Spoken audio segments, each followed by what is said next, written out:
ತರಲಿದ್ರು ತಾಯಂದ್ರು ಬಂದಿದ್ದಾರೆ. ಅವರ ಅಹವಾಲನ್ನು ತಾವು ಕೇಳಬೇಕು ಮಾನ್ಯ ವಿಭಾಗ ಅಧಿಕಾರಿಗಳಿಗೆ. ಸರ್ ನಮಸ್ತೆ. ನಿಮ್ಮ ಹತ್ರ ನಾವು ಕೇಳ್ತಾ ಇರೋದು, ಇವತ್ತಿಗೆ ಹೇಗೆ ನೀವು ದಾರಿಯಲ್ಲಿ ಗಾಡಿಯನ್ನ ನಿಲ್ಲಿಸಿದಿರಲ್ಲ, ದೊಡ್ಡ ದೊಡ್ಡ ಗಾಡಿಯನ್ನ ಹಾಗೆ ನಿಲ್ಲಿಸ್ಬಿಡಿ ಸರ್. ರೋಡ್ ಆಗೋ ತನಕ, ಟೆಸ್ಟ್ ಕ್ಲಿಯರೆನ್ಸ್ ಆಗೋ ತನಕ ನಿಲ್ಲಿಸ್ಬಿಡಿ ಮೇಡಮ್. ನಮ್ ಪ್ರಾಬ್ಲಮ್ ನೋಡಿ, ನಮ್ಮಲ್ಲಿ ವಯಸ್ಸಾದ ತಂದೆ ತಾಯಿಗಳಿದ್ದಾರೆ, ಅತ್ತೆ ಮಾವಂದಿರಿದ್ದಾರೆ, ಸಣ್ಣ ಸಣ್ಣ ಮಕ್ಕಳಿದ್ದಾರೆ. ನಮ್ ಕಷ್ಟ ಕೇಳೋರು ಯಾರು ಸರ್? ಇವತ್ ಬಂದು ನೋಡ್ತಾ ಇದ್ದೀರಿ, ಇದೇ ರೋಡಲ್ಲಿ ಒಂದು ದಿನ ಬೈಕಲ್ಲಿ ಓಡಾಡಿ. ಬೇಡ, ನೀವು ಕಾರನ್ ಬಿಡಿ, ಬಸ್ ಅನ್ ಬಿಡಿ, ಬೈಕಲ್ಲಿ ಓಡಾಡಿ ನೋಡಿ. ಶಾಲೆ ಮಕ್ಕಳು ಓಡಾಡ್ಬೇಕು, ಎಲ್ಲರೂ ಓಡಾಡ್ಬೇಕು. ಒಂದು ಬಸ್ ಹೋದ್ರೆ ಹಿಂದ್ಗಡೆ ಗಾಡಿ ಹೋಗ್ಲಿಕ್ಕೆ ಆಗಲ್ಲ ಸರ್. ನಾವ್ ಹೇಗ್ ಓಡಾಡ್ಬೇಕು? ಹೇಗಿದ್ರು ಬಸ್ ನಿಲ್ಸಿದಿರಲ್ಲ ಸರ್, ಇದೇ ಸ್ಟಾಪ್ ಮಾಡಿ. ಇಲ್ಲಿರೋ ಜನಗಳಿಗೂ ಹೇಗಿದ್ರು ಸಂಪರ್ಕಗಳು ಬೇಡ ಆಗಿದೆ ಅಲ್ಲ. ನೋಡೋಣ ಮುಂದೆ ಏನಾಗತ್ತೆ ಅಂತ ಹೇಳಿ. ಒಂದಿನ ಮೇಡಮ್ ನೀವು ಬೈಕ್ ತಗೊಂಡ್ ಬರ್ರಿ ನಮ್ಮೂರಿಗೆ. ಈಗ ಎಷ್ಟು ಬಸ್ ಓಡಾಡ್ತಿದ್ರು ಇದೇ ರೋಡಲ್ಲಿ, ಒಂದು ದಿನ ಉಳಿದು ನೋಡಿ ಸರ್. ಈಗ ನೀವು ಕಾರಲ್ಲಿ ಬಂದ್ರಲ್ಲ, ಅದೇ ಬೈಕಲ್ಲಿ ಹೋಗಿ ನೋಡಿ ಸರ್, ಏನ್ ಪ್ರಾಬ್ಲಮ್ ಅಂತ ಗೊತ್ತಾಗತ್ತೆ. ಒಂದು ಮಳೆ ಬರ್ಲಿ ಹೇಗಾಗತ್ತೆ. ಕಾಂಟ್ರಾಕ್ಟ್ ಸರ್ ಎಲ್ಲಿದ್ದಾರೆ? ಅವ್ರನ್ನ ಕರ್ಸಿ ಸರ್, ಅವ್ರು ಓಡಾಡ್ಲಿ. ಅವ್ರು ಒಂದು ದಿನ ಇಲ್ಲಿ ಅವರಿಗೆ ಏನ್ ರೈಟ್ಸ್ ಇದೆ? ರೋಡ್ ಇಲ್ಲಿಂದ ಅಲ್ಲಿವರೆಗೆ ಅಗ್ಗದವ್ರಿಗೆಲ್ಲ ಕೂತಿದಾರಲ್ಲ, ಏನ್ ರೈಟ್ಸ್ ಇದೆ? ಸಾರ್ವಜನಿಕರ ಬಗ್ಗೆ ಅವ್ರಿಗೆ ಒಂದ್ ಸ್ವಲ್ಪ ಏನಾದ್ರು ಯೋಚನೆ ಮಾಡಿದ್ರ? ಅವರು ಧೂಳಲ್ಲಿ ಸಾಯ್ತಾ ಇರೋರು ನಾವು ಸರ್. ನಿಮ್ಗೆ ಏನ್ ಗೊತ್ತಾಗ್ತದೆ ಹೇಳಿ? ನಾವ್ ಮಾತಾಡಿದ್ರೆ ಹೀಗೆಲ್ಲ ಮಾಡಿದ್ರೆ ನಿಮ್ಗೆ ಏನೋ ಮಾಡ್ತಿದ್ದಾರೆ, ಇವರೇನೋ ದೊಡ್ಡ ರಗಡ ಮಾಡ್ತಿದ್ದಾರೆ ಅಂತ ಅನ್ಸತ್ತೆ ಸರ್. ಒಂದು ದಿನ ರೋಡ್ ಟ್ಯಾಕ್ಸ್ ಕಟ್ತಿದ್ರೆ ಹಾಕ್ತಿರಿ ಅಲ್ವಾ ನಮ್ಗೆ? ಫೈನ್ ಅಂತ ಬೀಳತ್ತಲ್ವಾ? ಈಗ ನಮ್ಮ ಆರೋಗ್ಯಕ್ಕೆ ಯಾರಿಗೆ ಟ್ಯಾಕ್ಸ್ ಕೇಳೋಣ ನಾವು? ನಮಗೆ ಮೆಡಿಕಲ್ ಅಶ್ಯೂರೆನ್ಸ್ ಕೊಡ್ತೀರಾ ನೀವು? ನಮ್ಗೆ ಇಷ್ಟು ದಿನದ ಹಾಸ್ಪಿಟಲ್ ಚಾರ್ಜ್ ನೀವು ಭರಿಸ್ತೀರಾ ನಮ್ಗೆ? ನಮ್ಮ ಮಕ್ಕಳನ್ನ ಆರೋಗ್ಯನ ನೀವು ನೋಡ್ತೀರಾ ಹೇಳಿ ಸರ್? ನಮ್ಗೀಗ ಯಾರು ಭರಿಸ್ತಾರೆ ಈಗ ನಮ್ ನೋವನ್ನ? ಯಾರು ಒಂದು ದಿನ ಬಂದು ಏನಾಯ್ತು ಅಂತ ಕೇಳಿದ್ರ ಇಲ್ಲಿ? ನಮ್ಮ ತೊಂದರೆಗಳನ್ನ ಯಾರ ಹತ್ರ ಹೇಳ್ಕೊಳ್ಳೋಣ ಸರ್? ನಾವಾದ್ರೂ ಇದೇ ರಸ್ತೆ ಬಂದು ಇನ್ ಫುಲ್ ಆಗ್ಲಿ ಸರ್.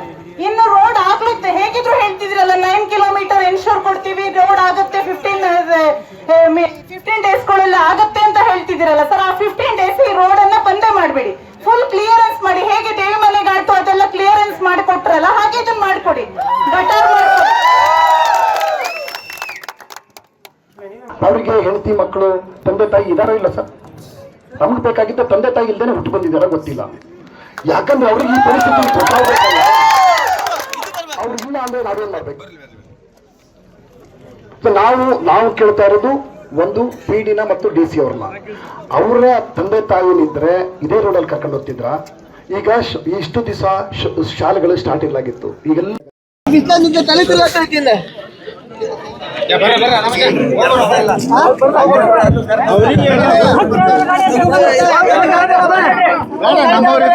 ಸಾಧ್ಯ ಗೇಟನ್ನು ಮುರಿದು ಬರ್ತಾರೆ.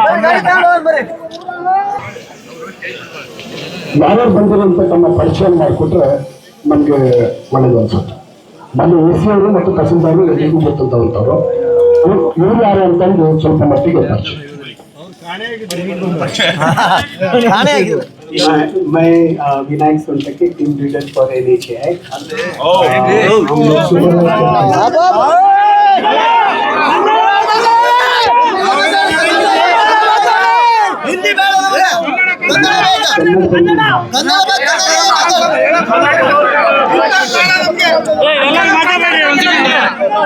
ಕನ್ನಡ ಮಾತಾಡಿ.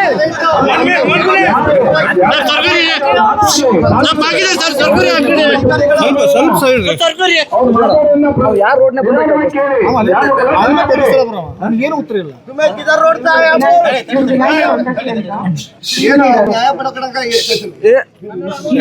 ಟೀಮ್ ಲೀಡರ್ ಸರ್ ವಿನಾಯಕ್ ಸೊಂಟಕ್ಕೆ ಅಂತ ಸರ್. ನಾನು ಪುಷ್ಪ ಪಾಟೀಲ್ ಅಂತ ನ್ಯಾಷನಲ್ ಹೈವೇ ಅಥಾರಿಟಿಯಿಂದ ಬಂದಿದ್ದೀನಿ ಸರ್. ಅವ್ನು ಯಾರು ರೋಡ್ನ ಬಂದಾಗ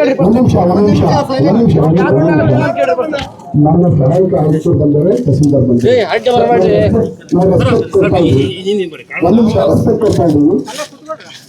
ನಾವು ಕೇಳೋದು ಮನೆ ಯಜಮಾನರಲ್ಲ, ಮಕ್ಕಳನ್ನೆಲ್ಲ, ಮೊಮ್ಮಕ್ಕಳನ್ನೆಲ್ಲ ಕರ್ಕೊಂಬಂದಾರಂದ್ರೆ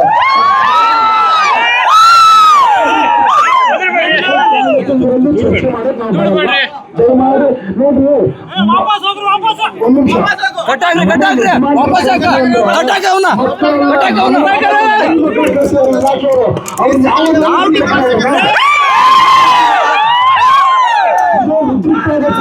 ಇದು ನಾವು ನೋಡ್ರಿ, ನಮ್ಮ ಜೀವ ಹೋಗುವಂತಿಲ್ಲ. ಇಲ್ಲ ಸರ್, ನಾವೇನಾದ್ರೂ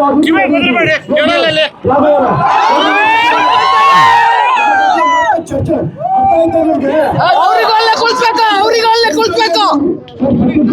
ದಯಮಾಡಿ ಕೇಳ್ತಾ ಇದ್ದೀನಿ, ನಾವ್ ಹೇಳ್ತಾ ಇದ್ದೀವಿ ಒಂದು ನಿಮಿಷಪ್ಪ, ಇಲ್ಲಿ ನಾವು ಮನವಿ ಮಾಡ್ಕೊತಾ ಇದ್ವಿ PD ಬರಲಿ ಅಂತ, ಅಟ್ಲೀಸ್ಟ್ ಇಂಜಿನಿಯರ್ ಅದಕ್ಕೆ ಸಂಬಂಧಪಟ್ಟ ಇಲಾಖೆಯವರು ಬರಲಿ ಅಂತ.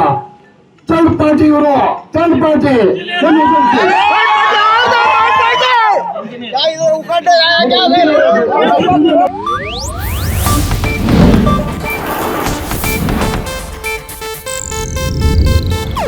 ಇದು ಏಷ್ಯಾನೆಟ್ ನ್ಯೂಸ್ ನೆಟ್ವರ್ಕ್ ಪ್ರಸ್ತುತಿ.